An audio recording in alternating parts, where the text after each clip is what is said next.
নমস্কাৰ ডিজিটেল আসামলৈ আপোনালোক সকলোকে স্বাগতম জনাইছো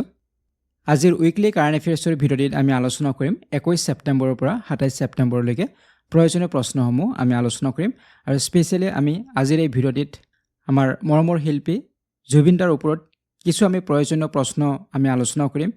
তেখেতৰ ওপৰত ৰিটেন এক্সাম বা ভাইভাত দুটা প্ৰশ্ন সুধিব পাৰে গতিকে কিছু প্ৰয়োজনীয় প্ৰশ্ন আমি আলোচনা কৰিম তেওঁৰ ওপৰত ইয়াৰ ওপৰত আন কুৱেশ্যনো আছে সেইখিনি আমি আলোচনা কৰিম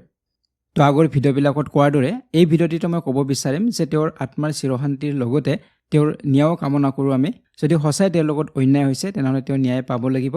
আমি কিছু সময়ো দিব লাগিব পুলিচ প্ৰশাসনক তেওঁলোকৰ কামসমূহ কৰাৰ বাবে আৰু যদি নকৰে বা কিবা আমি গাফিলতি দেখোঁ তেনেহ'লে নিশ্চয় আমি ইয়াৰ উত্তৰ দিব লাগিব ঠিক আছে আজি আৰু ইমান বিশেষ নকওঁ আগৰ ভিডিঅ'ত মই এই বিষয়ে কৈছোঁ আপোনালোক তো আমি কুৱেশ্যনসমূহ আলোচনা কৰিম তাৰ আগতে মই আপোনালোক জনাব বিচাৰিম যে আজিৰ পৰা ডিজিটেল আসামৰ সকলোবিলাক কোৰ্ছতে অহা 2 অক্টোবৰ তাৰিখলৈকে 20% ডিসকাউন্ট দিয়া হ'ব গতিকে পূজা উপলক্ষে সকলোবিলাক কোৰ্ছতে 20% ডিসকাউন্ট আপোনালোকে পাব 28 ছেপ্টেম্বৰৰ পৰা 2 অক্টোবৰলৈকে গতিকে যদি কোনোবাই কোৰ্ছ পাৰচেজ কৰিব বিচাৰে ডিজিটেল আসাম মোবাইল এপটো আপোনালোকে ডাউনলোড কৰি ল'ব তাতে আপোনালোকে কোৰ্ছ পাৰচেজ আৰু এক্সেছ কৰিব পাৰিব তাত আপোনালোকে এটা কুপন পাব এই কুপন কোডটো জাষ্ট আপোনালোকে টেপ কৰি এক্টিভ কৰি ল'ব তাৰ পিছত আপোনালোকে ডিসকাউন্ট পাই যাব ঠিক আছে তো সিটেড হওক আসাম টেট হওক যিকোনো কোৰ্ছ যদি আপোনালোকে পাৰচেজ কৰিব বিচাৰে কৰিব পাৰিব ডিজিটেল আসাম মোবাইল এপটো ডাউনলোড কৰি ল'ব আৰু কিবা যদি সুধিবলগীয়া থাকে তলৰ এটা হোৱাটছআপ নম্বৰো দিয়া আছে তাত আপোনালোকে মেছেজ কৰিব পাৰিব ঠিক আছে তো আমি এতিয়া আৰম্ভ কৰিছোঁ আজিৰ ভিডিঅ'তে তো প্ৰথম প্ৰশ্নলৈকে আহিছোঁ প্ৰথম প্ৰশ্নত আমাক সুধিছে which record book recognized Jubin Garg's funeral procession as the world's fourth largest যে কোনখন ৰেকৰ্ড বুকে জুবিন গাৰ্গৰ অন্ত্যেষ্টিক্ৰিয়াৰ শোভাযাত্ৰাক বিশ্বৰ চতুৰ্থ বৃহত্তম শোভাযাত্ৰা হিচাপে স্বীকৃতি দিছে গতিকে আমি ইতিমধ্যে সকলোৱে গমেই পাইছোঁ এই বিষয়ে ছ'চিয়েল মিডিয়াত আমি সকলোৱে গম পাইছোঁ যে ফ'ৰ্থ লাৰ্জেষ্ট প্ৰচেছন আছিলে এইটো ফিউনাৰেল প্ৰচেছন বুলিয়ে কোৱা হ'ব ইয়াক যেতিয়া কুৱেশ্যন সুধিব ইয়াতে ফিউনাৰেল প্ৰচেছন বুলিয়ে থাকিব তো এতিয়া প্ৰশ্নটো হ'ল আমি সকলোৱে জানো যে ফ'ৰ্থ লাৰ্জেষ্ট হয় কিন্তু প্ৰশ্নত আমাক সুধিছে যে এই যিটো ৰেকৰ্ড এই ৰেকৰ্ডটো সন্নিৱিষ্ট কৰা হৈছে কোনখন ৱৰ্ল্ড ৰেকৰ্ডত সন্নিৱিষ্ট কৰা হৈছে সেইটো হৈছে প্ৰশ্ন যে Guinness world records India book of records Limca book of records নে এছিয়া বুক অফ ৰেকৰ্ডছত সন্নিৱিষ্ট কৰা হৈছে তো তেনেধৰণে প্ৰশ্ন সুধিব পাৰে তো উত্তৰ হ'ব অপশ্যন নম্বৰ চি হ'ব লিমকা বুক অফ ৰেকৰ্ডছ গতিকে লিমকা বুক অফ ৰেকৰ্ডছত সন্নিৱিষ্ট কৰা হৈছে যে এই ফিউনাৰেল যিটো প্ৰচেছন হৈছিলে অন্ত্যেষ্টিক্ৰিয়াৰ যিটো শোভাযাত্ৰা ইয়াত বিশ্বৰ চতুৰ্থ বৃহত্তম শোভাযাত্ৰা হিচাপে ইয়াক স্বীকৃতি দিয়া হৈছে ঠিক আছে বাকী ইমান বেছি ডিটেইলছত নকওঁ কাৰণ যিহেতু আমি অসমৰ প্ৰতিজন ব্যক্তিয়ে তেওঁৰ বিষয়ে আমি সৰুৰ পৰাই শুনি আহিছোঁ দেখি আহিছোঁ গতিকে আমি কথাবিলাক বহুখিনি কথাই জানো কিন্তু তথাপি কিছু কথা নজনাকৈ থাকি যায় বা কেতিয়াবা সেই ইনফৰমেশ্যনবিলাক আমাৰ নাথাকে গতিকে সেইকাৰণে কিছু আমি ইম্পৰ্টেণ্ট পইণ্টছবিলাক বা কুৱেশ্যনবিলাক আমি ইয়াত আলোচনা কৰিম তো এইখিনিতে যদিও আমি সকলোৱে জানো তথাপি মই এবাৰ আপোনালোকক কৈ দিব বিচাৰিছোঁ যে জুবিন গাৰ্গ তেখেতৰ যিটো অৰিজিনেল নাম আছিলে যিটো জীৱন বৰঠাকুৰ আছিলে তেওঁৰ জন্ম ক'ত হৈছিলে মেঘালয় টুৰাত হৈছিলে কেতিয়া 1972 18 নৱেম্বৰত হৈছিলে তো এইবিলাক পইণ্ট আপোনালোকে মনত ৰাখিব তেওঁৰ পেৰেণ্টছ বা তেওঁৰ পিতৃ আছিলে মোহিনী মোহন বৰঠাকুৰ মাতৃ আছিলে ইলি বৰঠাকুৰ তেওঁৰ ভনী আছিলে জংগী বৰঠাকুৰ তেখেতৰ ছিংগাৰ আছিলে এক্ট্ৰেছ আছিলে তেখেতৰ মৃত্যু হৈছিলে 2002 চনত কাৰ এক্সিডেণ্টত তেখেতৰ মৃত্যু হৈছিলে এটা শ্ব'ৰ পৰা আহি থকা সময়ছোৱাত আৰু তেখেতৰ এগৰাকী কনিষ্ঠ ভগ্নীও আছে তেওঁৰ নাম হৈছে পালমি বৰঠাকুৰ তেখেত প্ৰফেচৰ হয় তো এই পইণ্টছবিলাক আমি সকলোৱে জানো তথাপি মই এবাৰ আপোনালোকক কৈ দিছোঁ ঠিক আছে তেওঁৰ মৃত্যু কেতিয়া হৈছিল কিমান তাৰিখত 19 ছেপ্টেম্বৰ 2025ত তো 52 ইয়াৰ্ছ এজত তেখেতৰ মৃত্যু হ'ল মৃত্যুৰ প্লেচ হৈছে ছিংগাপুৰত মৃত্যু হৈছিলে তেখেতৰ আৰু যিটো ফিউনাৰেল কৰা হৈছিলে সেইটো 21 ছেপ্টেম্বৰ তাৰিখত হৈছিলে আৰু ক'ত হৈছিলে সোণাপুৰৰ এখন গাঁও কামাৰকুছি গাঁৱত হৈছিলে তো এই পইণ্টছখিনি আপোনালোকে জাষ্ট মনত ৰাখিব ঠিক আছে তো এতিয়া আমি নেক্সট কুৱেশ্যনলৈকে আহিম কুৱেশ্যন নম্বৰ 2 লৈকে ইয়াতে সুধিছে in 2007 Zubeen Garg on the Stardust award for which category যে 2007 চনত জুবিন গাৰ্গে কোনটো শিতানৰ বাবে ষ্টাৰডাষ্ট বঁটা লাভ কৰিছিলে তো ইয়াতে আমাৰ উত্তৰ হ'ব অপশ্যন নম্বৰ বি হ'ব নিউ মিউজিকেল সেন্সেশন মেল শিতানত লাভ কৰিছিলে গতিকে তেওঁ 2007 চনত এটা এৱাৰ্ড লাভ কৰিছিলে আমাক এৱাৰ্ডবিলাক ইম্পৰ্টেণ্ট হ'ব এৱাৰ্ডবিলাকৰ ওপৰত প্ৰশ্ন সুধিব পাৰে গতিকে ষ্টাৰডাষ্ট এৱাৰ্ড তেখেতে লাভ কৰিছিলে আৰু এইটো কেটেগৰী কোনটোত লাভ কৰিছিলে নিউ মিউজিকেল সেন্সেশন মেল কাৰণ সেই সময়ত এটা সেন্সেশন আছিলে জুবিন গাৰ্গ আৰু এই শাখাতে তেখেতে এই ষ্টাৰডাষ্ট বঁটা লাভ কৰিছিলে ঠিক আছে তো বঁটাৰ নাম আৰু কেতিয়া এইখিনি আপোনালোকে মনত ৰাখিব নেক্সট এতিয়া কুৱেশ্যনলৈকে আহিছোঁ কুৱেশ্যন নম্বৰ 3 লৈকে ইয়াতে সুধিছে Zubeen Garg on the 55th national film award in 2009 for which category যে জুবিন গাৰ্গে 2009 চনৰ 55 সংখ্যক ৰাষ্ট্ৰীয় চলচ্চিত্ৰ বঁটা লাভ কৰিছিলে কোনটো শিতানৰ বাবে কোনটো কেটেগৰীত তেখেতে নেশ্যনেল ফিল্ম এৱাৰ্ডছ লাভ কৰিছিলে 2009 চনত লাভ কৰিছিল আৰু এইটো 55th সংখ্যক নেশ্যনেল ফিল্ম এৱাৰ্ড আছিলে গতিকে তেওঁ কি কেটেগৰীত লাভ কৰিছে এই এৱাৰ্ড সেইটো হৈছে প্ৰশ্ন আৰু ইয়াৰ উত্তৰটো হ'ব অপশ্যন নম্বৰ চি হ'ব best non feature film music direction গতিকে তেওঁ মিউজিক ডাইৰেকশ্যনৰ বাবে নেশ্যনেল ফিল্ম এৱাৰ্ড তেখেতে 2009 চনত লাভ কৰিছিলে আৰু ফিল্মখনৰ নাম আছিলে ইক'ছ অফ চাইলেন্স আছিলে ফিল্মখনৰ নাম গতিকে এই পইণ্টটো আপোনালোকে মনত ৰাখিব এইটো ইম্পৰ্টেণ্ট হ'ব যে তেখেতে 55th সংখ্যক যি ৰাষ্ট্ৰীয় চলচ্চিত্ৰ বঁটা এয়া লাভ কৰিছিলে 2009 নন ফিচাৰ ফিল্ম নাম আছিল ফিল্মখনৰ ইক'ছ অফ চাইলেন্স তো গোটেইখিনি পইণ্টে আপোনালোকে মনত ৰাখিব ফিল্মখনৰ নামো আপোনালোকে মনত ৰাখিব নেক্সট এতিয়া কুৱেশ্যনলৈকে আহিম কুৱেশ্যন নম্বৰ 4 লৈকে ইয়াতে সুধিছে Zubeen Garg on the Kalakar award in 2008 for which works যে জুবিন গাৰ্গে 2008 চনত কলাকাৰ বঁটা লাভ কৰিছিল কোনটো কামৰ বাবে তেখেতে কলাকাৰ বঁটা লাভ কৰিছিলে কাম মানে ইয়াত গীতৰ কথা কৈছে কোনটো গীতৰ বাবে তেখেতে লাভ কৰিছিলে কলাকাৰ বঁটা 2008 চনত তো ইয়াৰ উত্তৰটো হ'ব অপশ্যন নম্বৰ বি হ'ব জিন্দেগী এণ্ড টুমি জিন্দেগী আৰু টুমি নামৰ এই গানৰ বাবে তেখেতে লাভ কৰিছিলে 2008 চনত কলাকাৰ বঁটা তো কি গানৰ বাবে আৰু কি বঁটা লাভ কৰিছিল এইখিনি পইণ্ট আপোনালোকে মনত ৰাখিবলৈ ট্ৰাই কৰিব নেক্সট কুৱেশ্যনলৈকে আহিম এতিয়া কুৱেশ্যন নম্বৰ 5 ইয়াতে সুধিছে for which song Zubeen Garg won the 8th Assam state film award 2023 গতিকে 2023 চনত তেখেতে অষ্টম সংখ্যক ৰাজ্যিক চলচ্চিত্ৰ বঁটাও লাভ কৰিছিলে গতিকে কোনটো গানৰ বাবে তেখেতে এই ৰাজ্যিক চলচ্চিত্ৰ বঁটা লাভ কৰিছিলে অষ্টম সংখ্যক বা 2023 চনত তো ইয়াৰ উত্তৰটো হ'ব অপশ্যন নম্বৰ চি হ'ব পাঞ্চনা নামৰ যিটো গীত হয় টাইটেলটো পাঞ্চনা আছিলে আৰু ফিল্মখনৰ নাম আছিলে কাঞ্চনজংঘা তো আপোনালোকৰ মনত আছেই সকলোৰে তো এই কাঞ্চনজংঘা ছবিখনৰ এটি গীত আছিলে পাঞ্চনা বুলি তো এই গীতটিৰ বাবে তেখেতে অষ্টম অসম ৰাজ্যিক চলচ্চিত্ৰ বঁটা তেখেতে লাভ কৰিছিলে তো এই পইণ্টটো আপোনালোকে মনত ৰাখিব গীতটি আছিলে পাঞ্চনা ফিল্মখনৰ নাম আছিলে কাঞ্চনজংঘা নেক্সট এতিয়া কুৱেশ্যনলৈকে আহিম কুৱেশ্যন নম্বৰ 6 লৈকে ইয়াতে সুধিছে Zubeen Garg on the Filmfare award Assamese in 2024 for which movie in the best music album category যে জুবিন গাৰ্গে 2024 চনত শ্ৰেষ্ঠ সংগীত এলবাম শিতানত কোনখন চিনেমাৰ বাবে ফিল্মফেয়াৰ বঁটা লাভ কৰিছিলে গতিকে ফিল্মফেয়াৰ বঁটা অসমীয়া ভাষাত তেখেতে লাভ কৰিছিলে আৰু শ্ৰেষ্ঠ সংগীত এলবাম বেষ্ট মিউজিক এলবাম কেটেগৰীত তেখেতে লাভ কৰিছিলে শ্ৰেষ্ঠ মিউজিক এলবাম হিচাপে লাভ কৰিছিলে গতিকে প্ৰশ্নত আমাক সুধিছে কোনখন চিনেমাৰ বাবে তেখেতে লাভ কৰিছে চিনেমাখনৰ নাম ইয়াতে সুধিছে তো ইয়াৰ উত্তৰটো হ'ব অপশ্যন নম্বৰ বি হ'ব দ্য শ্লেম বুক নামৰ যিখন ছবি গতিকে এই ছবিখনত তেখেতে যি মিউজিক কৰিছিলে বেষ্ট মিউজিক এলবাম কেটেগৰীত তেখেতে ফিল্মফেয়াৰ এৱাৰ্ড লাভ কৰিছে অসমীয়া ভাষাত তেখেতে লাভ কৰিছিলে কোনখন ছবিৰ বাবে দ্য শ্লেম বুক ঠিক আছে মনত ৰাখিব দ্য শ্লেম বুক এতিয়া নেক্সট কুৱেশ্যনলৈকে আহিম কুৱেশ্যন নম্বৰ 7 লৈকে ইয়াত সুধিছে Zubeen Garg on the global Indian film award for best playback singer male for which song যে কোনটো গীতৰ বাবে জুবিন গাৰ্গে শ্ৰেষ্ঠ প্লেবেক গায়ক পুৰুষৰ ভাষাত গ্ল'বেল ইণ্ডিয়ান ফিল্ম এৱাৰ্ড লাভ কৰে গতিকে এৱাৰ্ডটো হৈছে গ্ল'বেল ইণ্ডিয়ান ফিল্ম এৱাৰ্ড তেখেতে লাভ কৰিছে বেষ্ট প্লেবেক ছিংগাৰ হিচাপে মেল গতিকে কোনটো গানৰ বাবে তেখেতে লাভ কৰিছিলে গ্ল'বেল ইণ্ডিয়ান ফিল্ম এৱাৰ্ড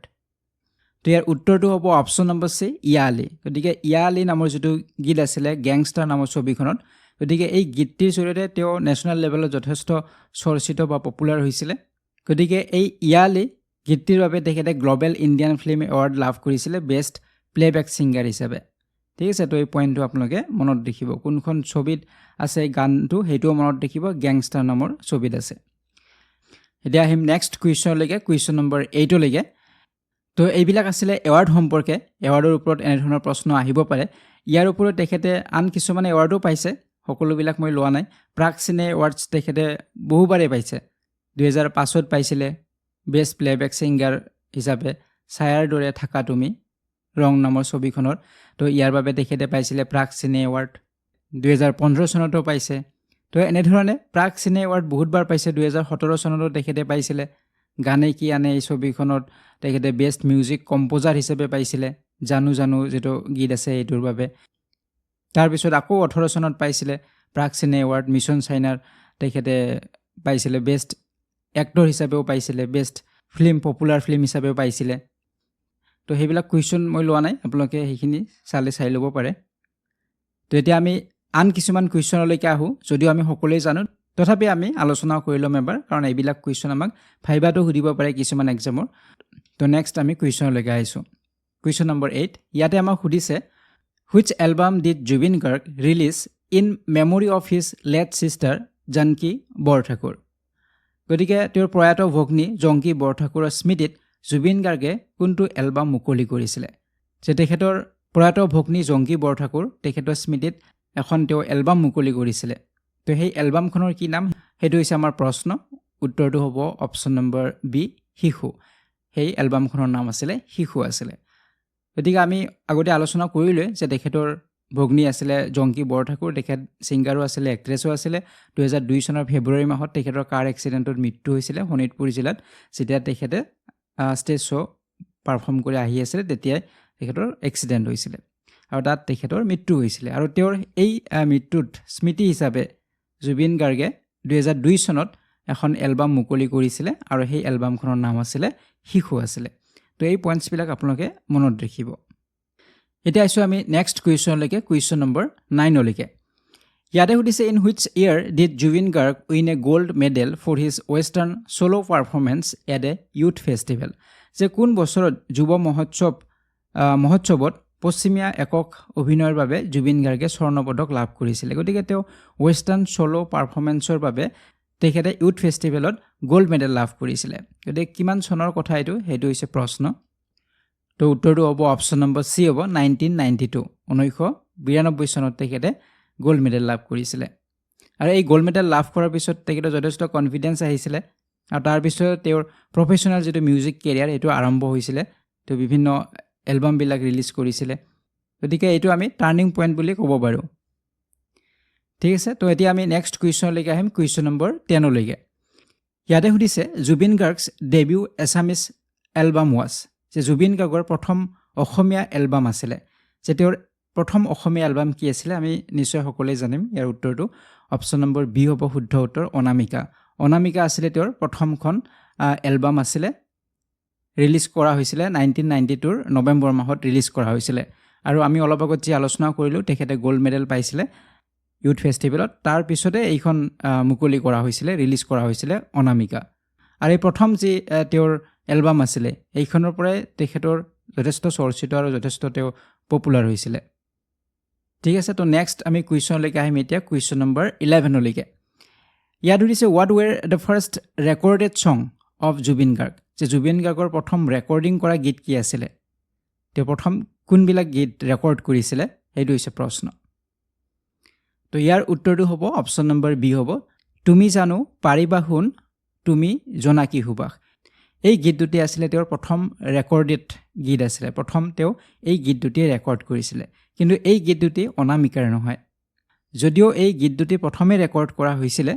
কিন্তু ইয়াক ৰিলিজ কৰা হোৱা নাছিলে ইয়াক পৰৱৰ্তী সময়ছোৱাত ঋতু নামৰ এখন এলবামত ইনক্লুড কৰা হৈছিলে এই গীত দুটি কিন্তু অনামিকাৰ আগতে ইয়াক ৰেকৰ্ড কৰা হৈছিলে কিন্তু ইয়াক ৰিলিজ কৰা হোৱা নাছিলে তো সেইটো কাৰণে এই দুটা যদিও প্ৰথম ৰেকৰ্ডেড গীত হয় প্ৰথমখন এলবামত তেওঁৰ এই গীত দুটি নাই ঠিক আছে তো এইবিলাক পইণ্টছ মনত ৰাখিব নেক্সট কুৱেশ্যনলৈকে আহিম এতিয়া কুৱেশ্যন নম্বৰ 12 ইয়াতে সুধিছে what was Zubeen Garg's first Bihu album যে তেখেতৰ প্ৰথম বিহু এলবাম কি আছিলে সেইখন অনামিকা যিখন আছিলে সেইখন ৰোমান্টিক আধুনিক গীতৰ এলবাম আছিলে আৰু বিহু গীতৰ প্ৰথম এলবাম তেওঁৰ কি আছিলে সেইটো হৈছে প্ৰশ্ন তো ইয়াৰ উত্তৰটো হ'ব অপশ্যন নম্বৰ বি হ'ব উজান পিৰিতি তো উজান পিৰিতি নামৰ এখন এলবাম আছিলে তো এইবিলাক গীত আপোনালোকে শুনিব পাৰিব ইউটিউবত আছে কচু পাতে খজুৱাই বুলি এটা বহুত পপুলাৰ গীত আছিলে তো এইটো তেওঁৰ প্ৰথমখন বিহু এলবামৰে গীত হয় এলবামখনৰ নাম আছিলে উজান পিৰিতি ঠিক আছে তো নেক্সট আমি এটা কুৱেশ্যনলৈকে আহিম কুৱেশ্যন নম্বৰ 13লৈকে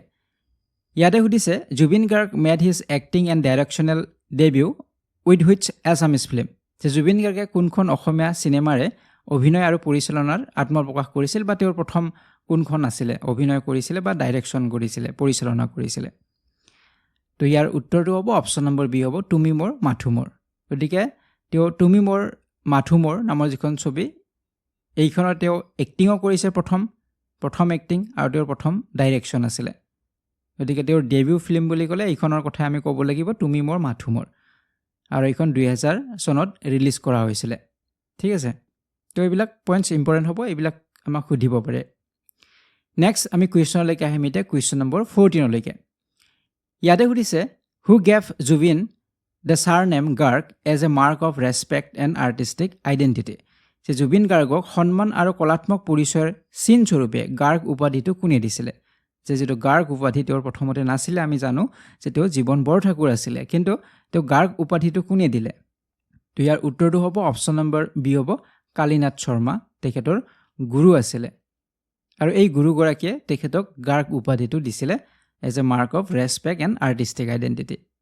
সন্মান আৰু কলাত্মক পৰিচয়ৰ বাবে তেওঁক গাৰ্গ উপাধিটো দিয়া হৈছিলে ঠিক আছে তো এইখিনি আমি আলোচনা কৰিলোঁ তেওঁৰ ওপৰত কিছু ইম্পৰ্টেণ্ট প্ৰশ্ন তেওঁৰ বিষয়ে যিমান আলোচনা কৰিলোঁ শেষ নাই কিন্তু সকলোবিলাক কথা আমাৰ এক্সাম পাৰ্চপেক্টিভো নহয় হয়তো কিছুমান কথা ৰৈও যাব পাৰে যদি কিবা ৰৈ গৈছে আপোনালোকে কমেণ্ট বক্সত কমেণ্ট কৰিব নেক্সটত আমি এড কৰিবলৈ ট্ৰাই কৰিম ঠিক আছে তো এতিয়া আমি আন কুৱেশ্যনবিলাকলৈকে আহিছোঁ 23 ছেপ্টেম্বৰ তাৰিখত 71st নেশ্যনেল ফিল্ম এৱাৰ্ডছসমূহ দিয়া হৈছে ঘোষণা আগতেই কৰা হৈছিলে দিয়া হ'ল 23 ছেপ্টেম্বৰ তাৰিখত গতিকে সেই বিষয়ে আমি থুলমূলকৈ অলপ আলোচনা কৰিম তো আমি নেক্সট কুৱেশ্যনলৈকে আহিছোঁ এতিয়া কুৱেশ্যন নম্বৰ 15 তো ইয়াত যদি আমি চাওঁ আমাক সুধিছে which film on the best Assamese film award at the 71st national film awards গতিকে 71 সংখ্যক ৰাষ্ট্ৰীয় চলচ্চিত্ৰ বঁটাত কোনখন ছবিয়ে শ্ৰেষ্ঠ অসমীয়া চলচ্চিত্ৰ বঁটা লাভ কৰিছিলে গতিকে কোনখন ছবিয়ে লাভ কৰিছে শ্ৰেষ্ঠ অসমীয়া চলচ্চিত্ৰৰ বঁটা তো উত্তৰ হ'ব অপশ্যন নম্বৰ চি হ'ব ৰঙা টাপু 1982 ৰঙা টাপু 1982 লাভ কৰিছে শ্ৰেষ্ঠ অসমীয়া চলচ্চিত্ৰৰ বঁটা তো এইটো পইণ্ট আপোনালোকে মনত ৰাখিব এই ফিল্মখন ডাইৰেকশ্যন কোনে কৰিছিলে আদিত্যম শইকীয়াই কৰিছিলে নেক্সট কুৱেশ্যনলৈকে আহিম কুৱেশ্যন নম্বৰ 16 ইয়াতে সুধিছে which Tai Phake language film received the Rajat Kamal for best film in the language যে এটা ভাষা টাইফাকে তো এই ভাষাৰ শ্ৰেষ্ঠ ছবি হিচাপে ৰজত কমল বঁটা কোনখন ছবি লাভ কৰিছে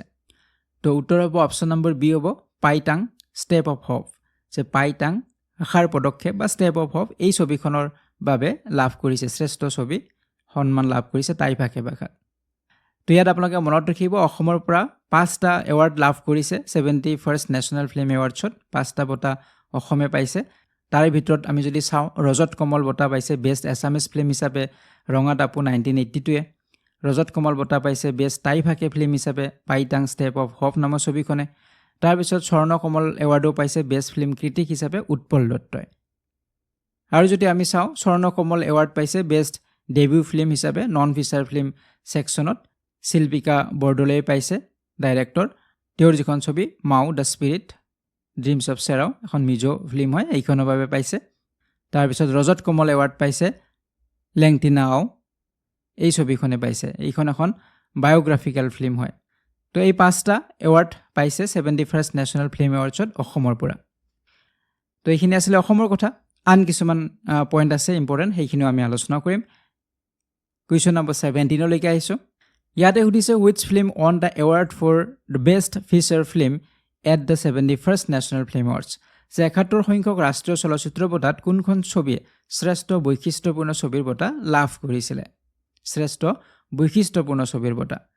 তো উত্তৰ হ'ব অপশ্যন নম্বৰ চি হ'ব 12 ফেইল নামৰ যিখন ছবি এই ছবিখনে বেষ্ট ফিচাৰ ফিল্মৰ এৱাৰ্ড লাভ কৰিছিলে গতিকে এইখন এখন হিন্দী মুভি হয় গতিকে আমি যদি চাওঁ 1 আগষ্ট তাৰিখত ইয়াক এনাউন্স কৰা হৈছিলে এই এৱাৰ্ডসমূহ কিন্তু আমাৰ দিয়া হ'ল 23 ছেপ্টেম্বৰ তাৰিখত আৰু এই ফিল্মবিলাক 2023 চনৰ ফিল্ম হয় 2023 চনৰ ফিল্মৰ ওপৰতে এই এৱাৰ্ডসমূহ দিয়া হৈছে ঠিক আছে এইটো মনত ৰাখিব 12 ফেইল ঠিক তেনেদৰে বেষ্ট এক্টৰ কোনে পাইছে সেইটো আমাক সুধিব পাৰে শ্ৰেষ্ঠ অভিনেতাৰ বঁটা কোনে লাভ কৰিছে শাহৰুখ খান এণ্ড বিক্ৰান্ত মেছী শাহৰুখ খান আৰু বিক্ৰান্ত মেছীয়ে লাভ কৰিছে বেষ্ট এক্টৰৰ বঁটা লাভ কৰিছে বেষ্ট এক্টৰ শাহৰুখ খানে লাভ কৰিছে জৱান নামৰ ছবিখনৰ বাবে আৰু বিক্ৰান্ত মেছী লাভ কৰিছে 12 ফেইল নামৰ ছবিখনৰ বাবে শ্ৰেষ্ঠ অভিনেতা ঠিক তেনেদৰে বেষ্ট এক্ট্ৰেছৰ কথা সুধিব পাৰে নেক্সট কুৱেশ্যনলৈকে আহিছোঁ কুৱেশ্যন নম্বৰ 19 ইয়াতে আমাক বেষ্ট এক্ট্ৰেছৰ কথা সুধিছে আৰু বেষ্ট এক্ট্ৰেছ শ্ৰেষ্ঠ অভিনেত্ৰীৰ সন্মান লাভ কৰিছে ৰাণী মুখাৰ্জীয়ে লাভ কৰিছে উত্তৰ হ'ব অপশ্যন নম্বৰ বি হ'ব ৰাণী মুখাৰ্জী সো তেখেতে কোনখন ছবিৰ বাবে লাভ কৰিলে এই বঁটা হেতু আমাক সুধিব পাৰে তো তেখেতে লাভ কৰিছে Mrs Chatterjee versus Norway Mrs Chatterjee versus Norway এই ছবিখনৰ বাবে তেখেতে বেষ্ট এক্ট্ৰেছৰ এৱাৰ্ড লাভ কৰিছে ঠিক আছে নেক্সট কুৱেশ্যনলৈকে আহিম কুৱেশ্যন নম্বৰ 20 ইয়াতে সুধিছে who won the best director award at the 71st national film awards যে শ্ৰেষ্ঠ পৰিচালকৰ বঁটা কোনে লাভ কৰিছে সেইটো হৈছে প্ৰশ্ন তো ইয়াৰ উত্তৰ হ'ব অপশ্যন নম্বৰ চি হ'ব সুদীপ্ত সেনে লাভ কৰিছে শ্ৰেষ্ঠ ডাইৰেক্টৰ বা পৰিচালকৰ বঁটা যিখন ফিল্ম যথেষ্ট চৰ্চিত আৰু বিতৰ্কিত এখন ছবি আছিলে সেইখন আছিলে দ্য কেৰেলা ষ্টৰী গতিকে দ্য কেৰেলা ষ্টৰীৰ বাবে তেখেতে লাভ কৰিছে বেষ্ট ডাইৰেক্টৰৰ সন্মান লাভ কৰিছে সুদীপ্ত সেনে লাভ কৰিছে তো লাভ জেহাদৰ ওপৰত নিৰ্মিত এখন ছবি আছিলে নেক্সট এতিয়া কুৱেশ্যনলৈকে আহিম কুৱেশ্যন নম্বৰ 21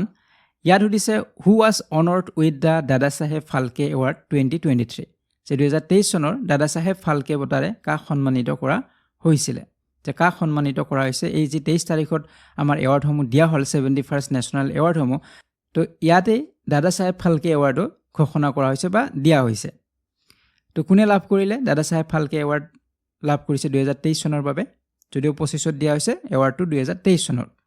তো উত্তৰ হ'ব অপশ্যন নম্বৰ চি হ'ব মোহনলাল তো আপোনালোকে ছবিখন দেখিলে নিশ্চয় মনত পৰিব এই হৈছে মোহনলাল যথেষ্ট ফিল্ম এৰ পপুলাৰ ফিল্ম আছে বা আমি হয়তো সকলোৱে চাইছোঁ তো মালায়ালম এক্টৰ হয় এগৰাকী মোহনলাল সো তেখেতে লাভ কৰিছে দাদা চাহেব ফাল্কে এৱাৰ্ড 2023 চনৰ বাবে তো দাদা চাহেব ফাল্কে এৱাৰ্ড হৈছে আমাৰ দেশৰ হাইয়েষ্ট ফিল্ম অনাৰ হয় হাইয়েষ্ট ফিল্ম অনাৰ চলচ্চিত্ৰৰ সন্মানৰ ক্ষেত্ৰত সৰ্বোচ্চ চলচ্চিত্ৰ সন্মান হৈছে দাদা চাহেব ফাল্কে বঁটা তো 1969ৰ পৰাই দি থকা হৈছে এই বঁটা তো ইণ্ডিয়ান চিনেমাৰ ক্ষেত্ৰত যিটো কণ্ট্ৰিবিউশ্যন যিটো অৱদান সেই অৱদানৰ বাবে দিয়া হয় বা ইণ্ডিয়ান চিনেমাক ডেভেলপমেণ্টৰ ক্ষেত্ৰত যদি কাৰোবাৰ অৰিহণা আছে তেনেহ'লে তেওঁক দিয়া হয় দাদা চাহেব ফাল্কে এৱাৰ্ড তেতিয়া আহিছোঁ আমি আজিৰ ভিডিঅ'টিৰ শেষৰটি প্ৰশ্ন কুৱেশ্যন নম্বৰ 22 লৈকে ইয়াতে সুধিছে national Ayurveda day 2025 is celebrated on which day যে ৰাষ্ট্ৰীয় আয়ুৰ্বেদ দিৱস 2025 চনৰ কোনটো দিনত পালন কৰা হ'ল সেইটো হৈছে প্ৰশ্ন তো প্ৰতি বছৰে পালন কৰা হয় তো এইবাৰো পালন কৰা হৈছে কিমান তাৰিখত উত্তৰ হ'ব অপশ্যন নম্বৰ চি হ'ব 23 ছেপ্টেম্বৰ গতিকে 23 ছেপ্টেম্বৰ তাৰিখত পালন কৰা হৈছে নেশ্যনেল আয়ুৰ্বেদা ডে গতিকে এইবাৰ 10th সংখ্যক আছিলে নেশ্যনেল আয়ুৰ্বেদা ডে গোৱাত ইয়াক চেলিব্ৰেট কৰা হৈছে গভৰ্ণমেণ্টৰ দ্বাৰা গতিকে মনত ৰাখিব 23 ছেপ্টেম্বৰ তাৰিখত প্ৰতি বছৰে পালন কৰা হয় আৰু এই বছৰৰ যিটো থিম আছিলে থিমটো আছিলে Ayurveda for people and planet Ayurveda for people and planet আছিলে মানুহৰ আৰু গ্ৰহৰ বাবে আয়ুৰ্বেদ এইটো আছিলে থিম এই বছৰৰ